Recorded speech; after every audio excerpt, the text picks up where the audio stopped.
Good morning, and welcome to episode 186 of Getting Rich. I'm your host, Rich Checkan, president of Asset Strategies International, and today is Wednesday, August 7th, 2024. Well, the peaceful Olympic Games continue in Paris, and they're going very well for Team USA. Current medal count is 86 total. That's 24 gold, 31 silver, and 31 bronze. The U.S. is currently leading in both gold and total medal count, so that's very positive. Keep it up, Team USA. Amidst that peaceful background, we have rising tensions in the Mideast with vows from Iran to attack Israel as a result of the assassination of the Hamas leader a week ago. On the U.S., we have our first major tropical storm coming up. Tropical Storm Debbie has made its way through Florida, Georgia, South Carolina, dumping a bunch of rain, triggering tornadoes. That works its way here into the D.C. area. We'll see the brunt of that probably on Friday. Vice President Kamala Harris chose her running mate.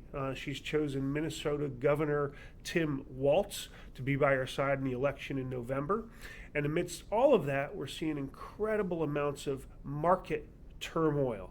Last week, and this is kind of what got things going, on Friday we got an anemic labor report that showed unemployment rising to 4.3%, the highest it's been since October of 2021. That has raised questions about the Fed's ability to avert a recession. There's some thoughts that they've waited too long to cut interest rates, and therefore they have broken the economy of the world's largest economy. As a result, on Monday, the Nikkei fell 12% in one day. That's the largest drop in that exchange since Black Friday, October 19th, 1987. European markets, France, Germany, and the UK were down somewhere around 1.5 to 2%. US markets were down 2 to 3%. And gold fell as well, as did silver. So let's take a look at those numbers over the past week. Gold is down 0.8% at $23.98 an ounce. It was $2,418.10 a week ago. Silver's down 5% to $27.20 from $28.63 an ounce. Platinum down 5% as well to $927. It was $976 an ounce last week. And palladium's down 3.6% to $904 from $938, down $24 on the week. With gold falling slower than silver, we see the gold-silver ratio, the number of ounces of silver it takes to buy 1 ounce of gold, going up this week to 88.16. It was 84.46 last week after a few weeks of actually being below 80. And the U.S. dollar has weakened over the past week. It was lower, but it's actually up to 103.18. It was 104.13 last week. So the big question is, with the stock market falling and everybody buys gold and silver for insurance, why on earth did they fall right when everybody needed them, right? Well, the reason is people needed it.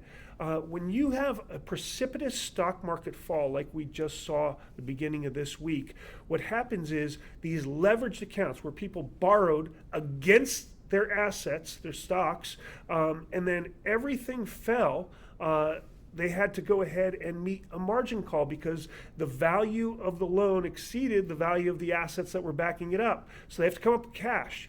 Where do they do that?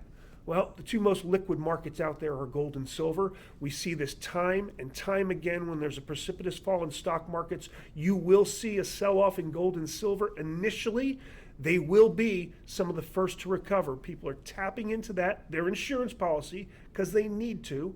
They're stopping the bleeding in their portfolio by covering their margin calls, and then bargain hunters swoop in and pick up gold and silver dirt cheap, and that is what I suggest you do as well. I'll talk a little bit more about this in tomorrow's Information Line newsletter, the Perspective article. Please tune in for that. We've got some great articles there from Bill Bonner, from Adrian Day of Adrian Day Asset Management and from Jim Woods. So you don't want to miss that issue tomorrow. As always, we want you to go ahead and follow us on the YouTube channel. Sign up, like us, send us your comments and questions. Follow us on social media. Take our twice weekly, always something interesting alerts, our once monthly information line newsletter, which comes out tomorrow. But in the end, don't ever forget that getting rich starts with keeping what's yours.